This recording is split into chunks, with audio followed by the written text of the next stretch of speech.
เอกภพเกิดขึ้นได้อย่างไรจากเดิมที่มีอะไรอยู่แล้วปรากฏขึ้นอย่างทันทีทันใดหรือไม่มีสิ่งที่เรียกว่าการกำเนิดเอกภพย้อนกลับไปสู่อดีตราว18,000 ล้านปีก่อนจากกฎของฮับเบิลเอกภพมีขนาดเล็กเหมือนจุดหนึ่ง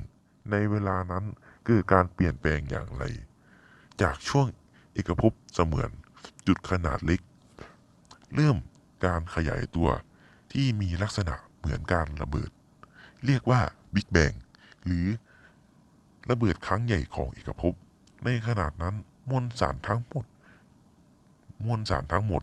ที่อยู่ในเอกภพอันกว้างใหญ่ไพศาลในปัจจุบันอัดแน่นอยู่ในจุดทำให้มีพลังงานสะสมอยู่มหาศาลทั่วทั้งเอกภพเริ่มขยายตัวเพราะแรงดันที่เกิดจากพลังงานดังกล่าว ซึ่งเริ่มกลายเป็นสารตามสมสมการของไฮไตไฮตึนนั่นแหละขณะที่เอกภพเป็นเสมือนจุดอยู่นั้นมีความหนาแน่นสูงมากดังนั้นจึงเกิดปรากฏการณ์น่าอัศจรรย์แตกต่างจากที่เราเห็นในชีวิตประจำวันเอกภพได้ปรากฏขึ้นมาอย่างทันทีทันใดจากเดิมเป็นเพียงแค่ความว่างเปล่าไม่มีอะไรอยู่เลยตามหลักกลศาสตร์วอนดัมนั้นการดำรงอยู่ของ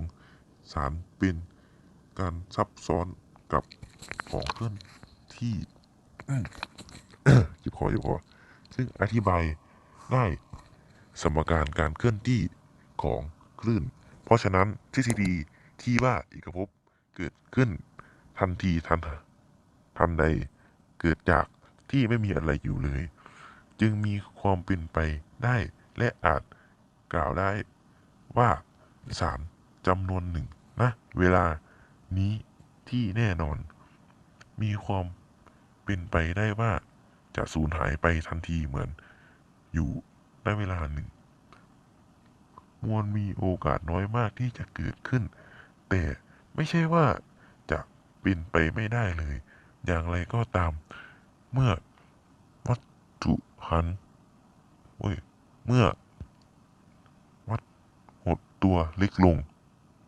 จะมีขนาดเล็กมากจนอาจเกิดสภาพก็มีอยู่บางครั้งก็หายไป